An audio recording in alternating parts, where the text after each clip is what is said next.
हाँ, तो हम बात कर रहे थे अनसैचुरेटेड एल्कोहल्स की।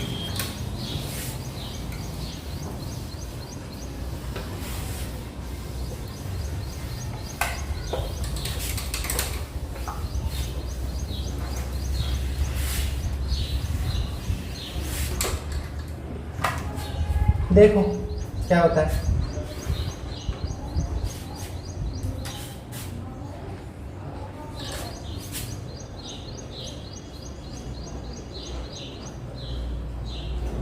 Unsaturated alcohol, असंतृप्त alcohol. देखो क्या होता है, असंतृप्त एल्कोहल जो है उनको हम फिर से और 3 भागों में क्या करते हैं, डिवाइड करते हैं। और उन 3 भागों में डिवाइड करने का जो तरीका है वो कुछ इस तरीके से है। देखो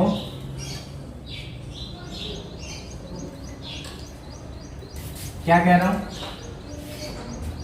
फर्स्ट अगर मैं बात करूं तो हम बोल सकते हैं कि वे असंतृप्त एल्कोहल्स, वे असंतृप्त एल्कोहल्स जिनमें OH समूह है डायरेक्टली उस कार्बन पर जुड़ा हुआ हो जो किसी दूसरे कार्बन से क्या बनाता हो, डबल बॉन्ड बनाता हो। ठीक है, क्या बोल सकते हैं हम इसको कि वे एल्कोहल्स जिनमें OH समूह है उस कार्बन पर जुड़ा हुआ हो जो किसी दूसरे कार्बन से क्या बनाता हो, डबल बॉन्ड बनाता हो। क्या बनाता हो, डबल बॉन्ड बनाता हो। तो ऐसे यौगिक को हम किस में डिवाइड रखते हैं, ए पार्ट में, या फर्स्ट नंबर के असंतृप्त एल्कोहल्स में उनको क्या करते हैं, काउंट करते हैं। ठीक है, ये एग्जांपल्स हो गए इसका। और एग्जांपल्स की हम बात करें तो हम बात करते हैं CH3 CH double bond CH OH, हम इसकी बात कर सकते हैं।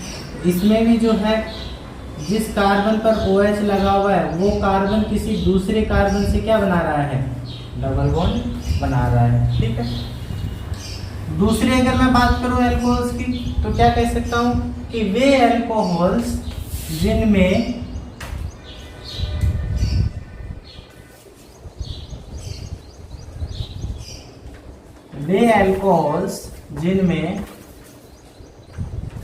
OH समूह है और अनसैचुरेटेड कार्बन, तो अनसैचुरेटेड कार्बन ये है जो डबल बॉन्ड बना रहा है, यानी OH समूह है और अनसैचुरेटेड कार्बन के बीच में और क्या हो, एक कार्बन परमाणु हो। क्या हो, एक कार्बन परमाणु से और विलगित हो। विलगित का मतलब होता है पृथक हो, अलग हो, विलगित हो। ठीक है,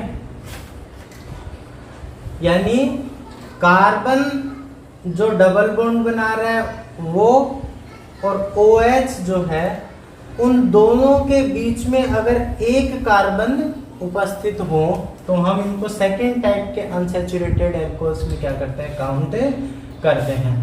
इसका एक और एग्जांपल ले सकते हैं, CH3 CH double bond CH CH2 OH। ठीक है, तो अगर मैं इसकी बात करूंगा तो इसमें भी देखो ये अनसैचुरेटेड कार्बन ये है और ये अल्कोहल है, ये एक दूसरे से और कितने कार्बन से, एक कार्बन से क्या है, विलगित है। ठीक है, और थर्ड टाइप की अगर मैं बात करूं तो क्या कहता हूं कि कार्बन जो क्या बना रहा हो, द्विबंध बना रहा हो वो और OH ग्रुप के बीच में 2 या 2 से अधिक कार्बन अगर उपस्थित हों तो हम उनको थर्ड टाइप के एल्कोहल्स में क्या करते हैं, काउंट करते हैं। जैसे कि हम बात करते हैं CH3 CH double bond CH CH2 CH2 OH। तो ये वाला OH और ये कार्बन डबल बॉन्ड जो बना रहा है ये दोनों एक दूसरे से कितने कार्बन से विलगित हैं, 1 और 2। ये इन कार्बन की संख्या जो है वो 2 भी हो सकती है और 2 से ज्यादा भी हो सकती है। ठीक है, तो असंतृप्त अल्कोहल की हम बात करते हैं। तो असंतृप्त अल्कोहल्स को हमने कितने प्रकार से डिवाइड किया? 3 प्रकार से डिवाइड किया। एक तो जिसमें डायरेक्ट जुड़ा हुआ हो, एक जिसमें कार्बन और OH के बीच में एक कार्बन का गैप हो, और थर्ड हमने लिखा कि जिनमें डबल बॉन्ड या द्विबंध वाले कार्बन और OH के बीच में 2 या 2 से अधिक कार्बन का क्या हो, गैप हो, या अधिक कार्बन से क्या हो, विलगित हो। तो ऐसे एल्कोहल्स को हम थर्ड टाइप से लिखते हैं। तो 1 2 3 भागों में हमने इसको क्या किया, वर्गीकृत किया अनसैचुरेटेड एल्कोहल्स को। और अब हम बात करेंगे आप लोगों के लिए वाइनिल एल्कोहल्स की। ठीक है, जिसको हमें अच्छे से पढ़ना है, वाइनिल एल्कोहल। तो हेडिंग लगाओ वाइनिल एल्कोहल्स।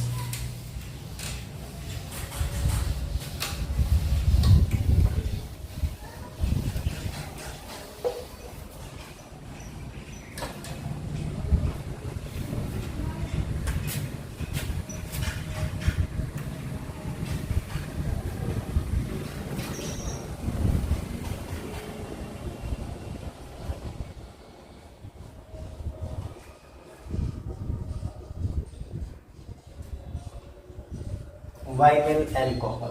ठीक है, तो वाइनिल एल्कोहल जो है, इसके लिए एक लाइन लिख सकते हैं, असंतृप्त एल्कोहल का सबसे सरलतम उदाहरण है ये। इसका असंतृप्त एल्कोहल का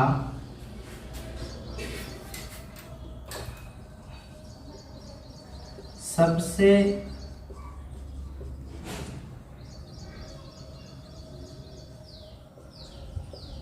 सरलतम उदाहरण है। क्यों है? देखो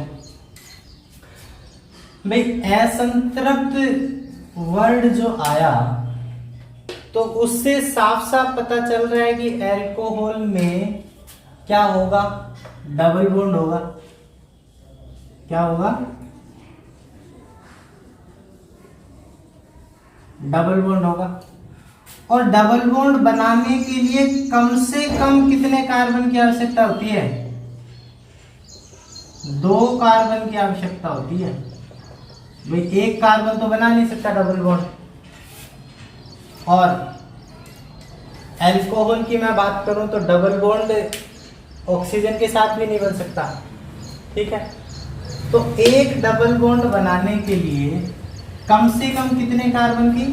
2 कार्बन की आवश्यकता होती है।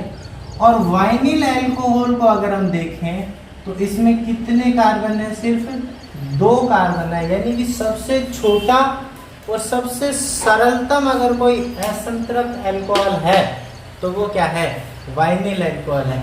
ठीक है, तो वाइनिल अल्कोहल जो है असंतृप्त अल्कोहल्स का क्या है? सबसे सरलतम उदाहरण है। ठीक है, और अब हम बात करते हैं वाइनिल अल्कोहल के मेथड ऑफ प्रिपरेशन की, यानी बनाने की विधि। ठीक है, तो हेडिंग लगाओ बनाने की विधियां।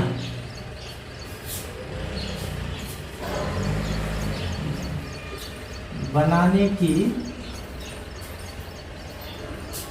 विधियां। ठीक है, और हम बात करते हैं इसमें फर्स्ट मेथड ऑफ प्रिपरेशन की। ठीक है, तो क्या कह रहा हूं कि वाइनिल ब्रोमाइड की रिएक्शन, इसकी रिएक्शन वाइनिल ब्रोमाइड की रिएक्शन अगर मैं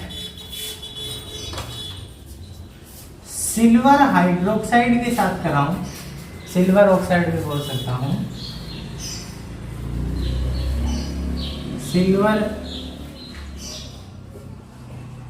हाइड्रोक्साइड के साथ कराऊं in presence of hot water, तो देखो यहां से जो है क्या बाहर निकल जाता है,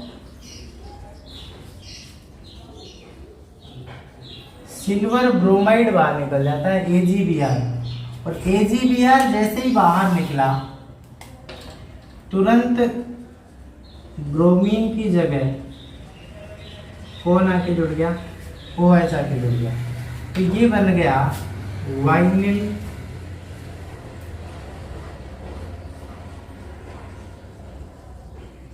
एल्कोहल। ठीक है, लेकिन देखो वाइनिल एल्कोहल बन तो गया, लेकिन होता क्या है कि वाइनिल एल्कोहल जो है वो एक इक्विलिब्रियम स्टेट में पाया जाता है विद एसिटाल्डिहाइड। तो ये जो इक्विलिब्रियम जो होता है एल्डिहाइड और एल्कोहल के बीच में, इसको बोलते हैं चलावयवता, टोटोमेरिज्म। क्या बोलते हैं, टोटोमेरिज्म। देखो कैसे होती है टोटोमेरिज्म। कहते हैं कि ऑक्सीजन और हाइड्रोजन के बीच का ये जो बॉन्ड है, और इस बॉन्ड्स के जो दोनों इलेक्ट्रॉन्स जो हैं, वो दोनों इलेक्ट्रॉन्स जो हैं वो कहाँ शिफ्ट हो जाते हैं, कार्बन और ऑक्सीजन के बीच में। अब देखो कार्बन और ऑक्सीजन के बीच में जैसे ही और ये इलेक्ट्रॉन शिफ्ट हुए, ध्यान से देखना कि ये वाला जो कार्बन है वो ऑलरेडी कितने बॉन्ड बना रखा है, 1 2 3 और 4। ठीक है, कार्बन ने कितने बॉन्ड बना रखे हैं, ऑलरेडी 4 बॉन्ड बना रखे हैं। और हम ये भी जानते हैं कि कार्बन की वैलेंसी कितनी होती है, 4 होती है। यानी एक कार्बन मैक्सिमम कितने बॉन्ड बना सकता है, 4 बॉन्ड बना सकता है। तो अब ध्यान से देखो कि अगर ऑक्सीजन और हाइड्रोजन के बीच का बॉन्ड अगर इस कार्बन और इस ऑक्सीजन के बीच में अगर शिफ्ट होगा, तो इस कार्बन की वैलेंसी जो है कितनी बनती हुई दिखाई दे रही है, तो 5 बनती हुई दिखाई दे रही है। ठीक है, 1 2 3 4 और ये जो आई वो 5th। और कार्बन की जो वैलेंसी जो है वो 5 हो नहीं सकती। इसलिए होता क्या है कि इस कार्बन और इस कार्बन के बीच का ये जो बॉन्ड है, ये वाला जिसको हम बोलते हैं पाई बॉन्ड, क्या बोलते हैं, पाई बॉन्ड। ये पाई बॉन्ड जो है वो आगे के कार्बन पर क्या हो जाता है, शिफ्ट हो जाता है।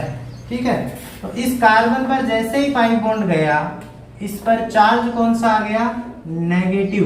ठीक है, और हम देख रहे हैं यहां से अगर ऑक्सीजन और हाइड्रोजन के बीच का बॉन्ड अगर यहां शिफ्ट हो रहा है, तो ये हाइड्रोजन किस फॉर्म में रिलीज हो गया, H+ की फॉर्म में। ठीक है, और ये H+ जो है वो जाके जुड़ जाता है किसके साथ में, कार्बन के साथ में। तो स्ट्रक्चर जो है वो कुछ इस तरीके से बनी, देखना CH3, CH2 तो पहले से ही था और एक हाइड्रोजन आके जुड़ा तो CH3C, और इस कार्बन के साथ में ऑक्सीजन ने अब कितना बना लिया, डबल बॉन्ड O बना लिया। और इस कार्बन पर एक पहले से ही क्या लगा हुआ है, हाइड्रोजन लगा हुआ है। इसको हम बोलते हैं एल्डिहाइड। ठीक है, और सही नाम अगर मैं बात करूँ इसकी तो मैं बोलता हूँ एसीटैल्डिहाइड। क्या बोलता हूँ, एसीटैल्डिहाइड। ठीक है, और ये हो गया अल्कोहल। ठीक है, तो इसको हम बोलते हैं चलावयवता, और चलावयवता में भी इसका एक पर्टिकुलर नाम है कीटोइनोल चलावयवता। ये देखो डबल बॉन्ड है इसलिए इसका नाम इन, और OH है इसलिए ऑल, यानी जिस कार्बन पर OH लगा हुआ है इसलिए ऑल, और उसी कार्बन पर डबल बॉन्ड है तो इन, और पूरा नाम हम लिखते हैं इसका इनोल। क्या लिखते हैं, इनोल। इसको क्या बोलते हैं, इनोल। और ये चेंज हो गया किसमें, एल्डिहाइड में। ये वाला जो ग्रुप जो कहलाता है ये कहलाता है कीटो ग्रुप। अगर कार्बन के साथ में डबल बॉन्ड ऑक्सीजन लगा हुआ हो तो ऐसे ग्रुप को हम क्या बोलते हैं, कीटो ग्रुप। ठीक है,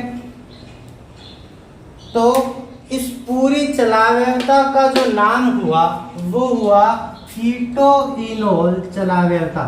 ये कीटो इनोल टॉटोमेरिज्म। ठीक है, तो ध्यान रखना इसका। तो इसका मतलब ये हुआ कि वाइनिल अल्कोहल जो है उसको हम बना तो रहे हैं वाइनिल ब्रोमाइड और सिल्वर हाइड्रोक्साइड के साथ अगर रिएक्शन करवाऊं तो, लेकिन जैसे ही वाइनिल अल्कोहल बनता है वो तुरंत कन्वर्ट हो जाता है किसमें, एसिटाल्डिहाइड में। यानी वाइनिल अल्कोहल जो है वो बहुत ज्यादा क्या है, अनस्टेबल स्पीसीज है, अनस्टेबल कंपाउंड है। ठीक है, इसको उतारो ध्यान से। अब आगे बात करते हैं हम सेकंड मेथड ऑफ प्रिपरेशन के। लिखो इसको।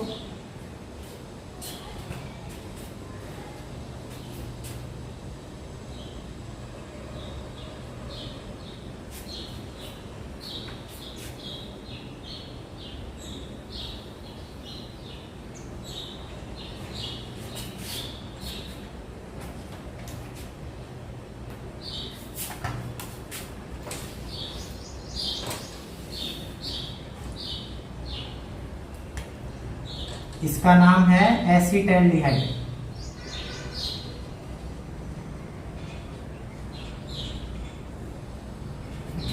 और इस टॉटोमेरिज्म का जो नाम था वो था कीटो इनोल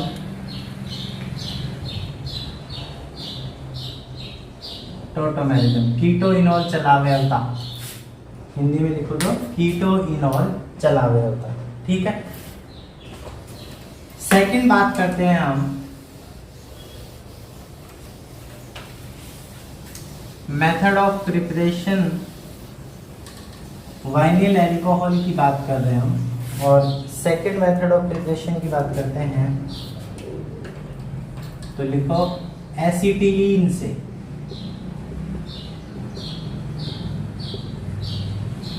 इससे बात करें एसिटिलीन से। ठीक है, तो देखो अगर मैं एसिटिलीन की रिएक्शन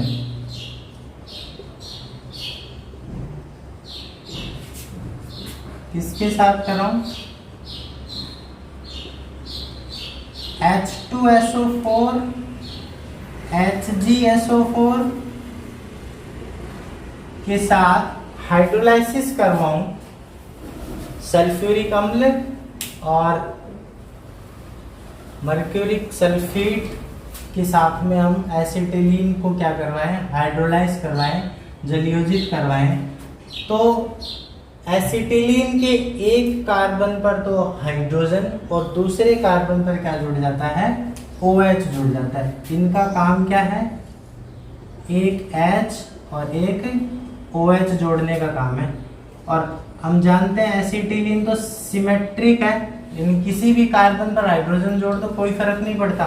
तो हमने एक कार्बन पर CH2 जोड़ दिया, सॉरी हाइड्रोजन जोड़ दिया तो ये CH2 में कन्वर्ट हो गया, और दूसरे कार्बन पर हमने क्या जोड़ दिया, OH जोड़ दिया। तो ये क्या बन गया, वाइनिल अल्कोहल। ठीक है, और हम जानते हैं वाइनिल अल्कोहल टॉटोमेरिज्म शो करता है और कन्वर्ट हो जाता है किसमें, एसिटाल्डिहाइड में।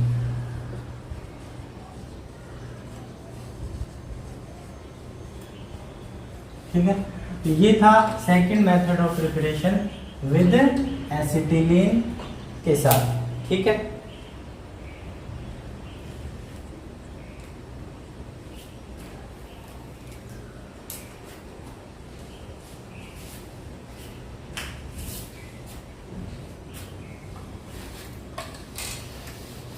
उतार लिया इसको।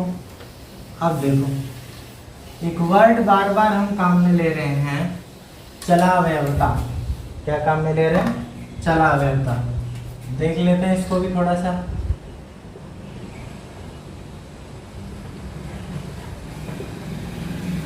देखो क्या होता है, चला गया था लिखना एक लाइन कि जब दो संरचनात्मक समावयव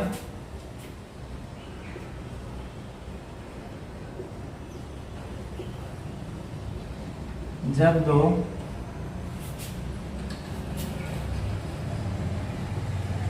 संरचनात्मक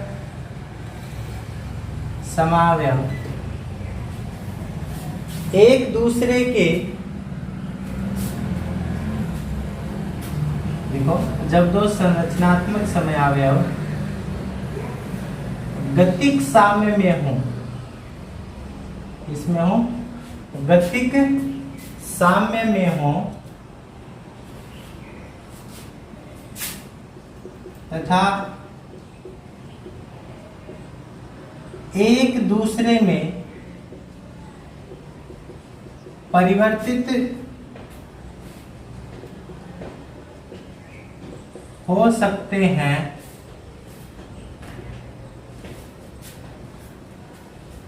तो उन्हें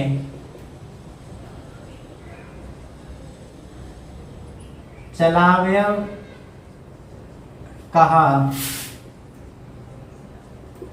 जाता है तथा इस प्रक्रिया को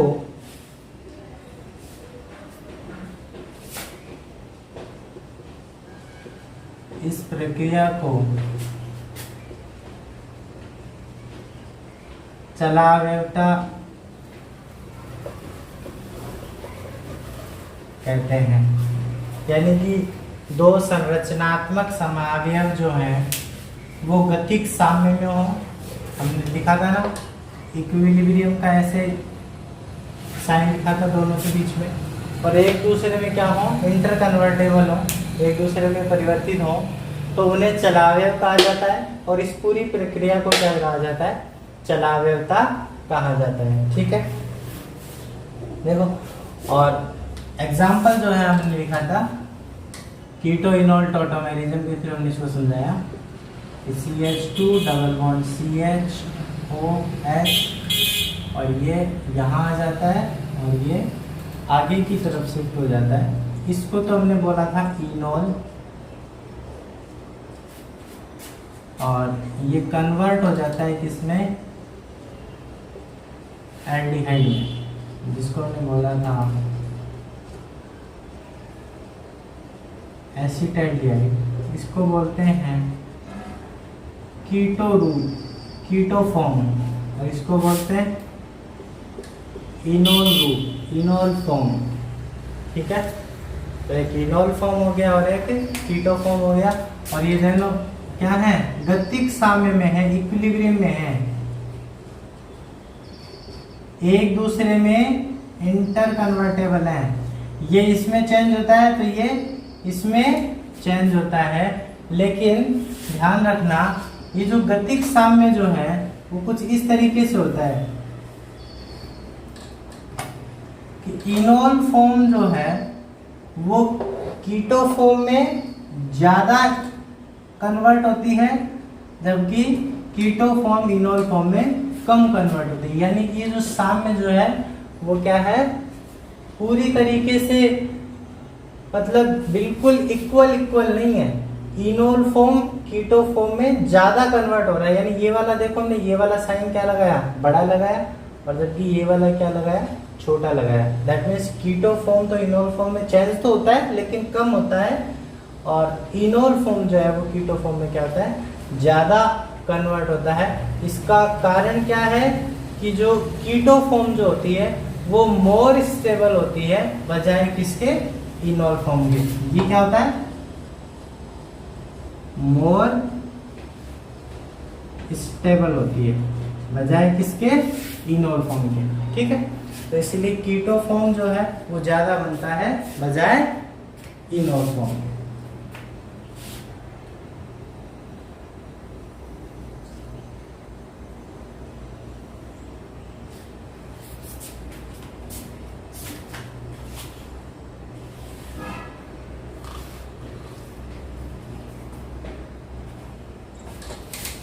अब देखो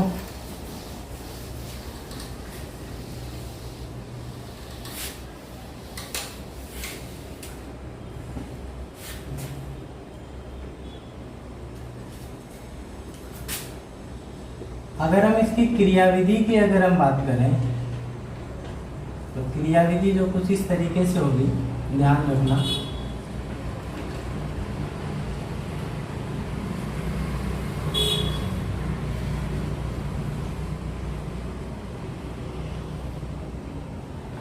कि इनोल फॉर्म जो है इसमें ऑक्सीजन पर प्रेजेंट हाइड्रोजन जो है वो H+ फॉर्म में क्या हो जाती है, बाहर निकल जाती है। किस फॉर्म में, H+ फॉर्म में। तो जैसे ही H+ फॉर्म में बाहर निकली, ऑक्सीजन पर कौन सा चार्ज आ गया, नेगेटिव चार्ज आ गया। कौन सा चार्ज आ गया, नेगेटिव चार्ज आ गया। ठीक है, अब देखो यहाँ कुछ भी जुड़े हुए हो सकता है। यहाँ हमने 2 हाइड्रोजन जोड़ दिए, लेकिन ये हाइड्रोजन की बजाय कोई भी मॉलिक्यूल हो सकता है, कोई हाइड्रोजन भी, कोई कार्बन भी। ठीक है, तो हमने डायरेक्ट सिर्फ मतलब वैलेंसी को खाली छोड़ दिया कि आप कुछ भी जोड़ लो। ठीक है, अब देखो, अब ये जो है एक रेजोनेटिंग स्ट्रक्चर बनाई दूसरी, इसकी क्या होगी, एक रेजोनेटिंग स्ट्रक्चर। वो क्या होगी कि ये जो नेगेटिव चार्ज है वो अगर आगे की तरफ शिफ्ट हो जाए तो नेगेटिव चार्ज कहाँ चला जाएगा, कार्बन के पास चला जाएगा। तो ये क्या हो गया, दोनों अनुनादी संरचना हो गई एक दूसरे की। क्या संरचना हो गई, अनुनादी संरचना। अब देखो, जो हाइड्रोजन H+ फॉर्म में बाहर निकला था वो अब अगर वापस से अगर इस पर जुड़े तो उसको जुड़ने के 2 तरीके हो सकते हैं कि या तो वो ऑक्सीजन के साथ जुड़ जाए, तो ऑक्सीजन के साथ अगर जुड़ेगा तो वापस से क्या बनाएगा, इनोल। लेकिन अगर हाइड्रोजन कार्बन के साथ जुड़ेगा तो क्या बनाएगा, कीटो। ठीक है, तो ऑक्सीजन पर जुड़ता है तो इनोल फॉर्म, और अगर कार्बन पर जुड़ता है तो वापस से क्या बनाता है, क्या बनाता है, कीटोन फॉर्म। ठीक है, तो मैं कीटो फॉर्म ही बनाऊंगा अभी तो। ठीक है, तो ये क्या बन गई, कीटो फॉर्म। कीटो, क्योंकि हम कीटो इनोल चला गया था, देख रहे हैं। ठीक है, इसकी भी एक वैलेंसी जो है उसको मैं शो कर देता हूँ, हाइड्रोजन हटा के और सिर्फ वैलेंसी रखता हूँ। ठीक है, तो ये थी क्रियाविधि कि ऑक्सीजन से हाइड्रोजन बाहर निकल जाता है, फिर 2 अनुनादी संरचना है, और वो फिर वापस से क्या होता है कि अगर ऑक्सीजन पर जुड़ता है तो वापस इनोल फॉर्म बनती है, और कार्बन पर जुड़ता है तो क्या बनती है, कीटोन फॉर्म बनती है। तो ये हुई कीटो इनोल चलाव्यता। और अगर मैं अनुनाद और चलाव्यता के बीच में अगर मैं डिफरेंस की अगर मैं बात करूं तो हम बात करते हैं कि चलाव्यता में 2 भिन्न भिन्न अणु होते हैं, जबकि अनुनादी संरचना में कोई स्वतंत्र उपस्थिति, अनुनादी संरचना में कोई स्वतंत्र उपस्थिति नहीं होती। क्या कह रहा हूं कि चलाव्यता में 2 अलग अलग मॉलिक्यूल्स होते हैं, जबकि अगर हम अनुनाद की अगर मैं बात करें तो वहाँ मॉलिक्यूल तो पूरा एक ही होता है, उसमें चेंजेस नहीं आते, यानी कि स्ट्रक्चर के बीच में कोई डिफरेंस नहीं होता। और अगर हम बात करें तो मैं बोलता हूँ कि अनुनाद में जो है मॉलिक्यूल में एटम का ट्रांसफर भी होता है, और साथ साथ में इलेक्ट्रॉन का भी क्या होता है, ट्रांसफर होता है। तो हम जानते हैं, देखो कि यहाँ हमने बात करी तो हाइड्रोजन जो है वो क्या हुआ, आगे की तरफ शिफ्ट हुआ था। ठीक है, तो किसी एटम का भी ट्रांसफर होता है, और साथ साथ में देखो इलेक्ट्रॉनिक ट्रांसफर भी हुआ। लेकिन अनुनादी संरचना या फिर अनुनाद की अगर मैं बात करूं, रेजोनेंस की अगर मैं बात करूं, तो वहाँ केवल और केवल हम इलेक्ट्रॉन्स का क्या देखते हैं, माइग्रेशन देखते हैं। सिर्फ इलेक्ट्रॉन्स में परिवर्तन होता है, यानी इलेक्ट्रॉन चेंज का मतलब हो गया कि कोई बॉन्ड जो है वो एक जगह से दूसरी जगह में क्या हो जाता है, शिफ्ट हो जाता है। तो बॉन्ड्स की शिफ्टिंग होती है सिर्फ किसमें, अनुनाद में, जबकि चलाव्यता में अगर हम देखें तो यहाँ बॉन्ड की शिफ्टिंग तो होती ही है, साथ में किसकी, किसी एक एटम की शिफ्टिंग भी होती है। ठीक है, तो ये दो मेजर डिफरेंस थे किसके, अनुनाद के और चलाव्यता के। ठीक है, तो ये था आपका वाइनिल अल्कोहल। और सेकंड हम बात करेंगे किसकी, एलिल अल्कोहल की। ठीक है, तो हेडिंग लगाओ एलिल अल्कोहल।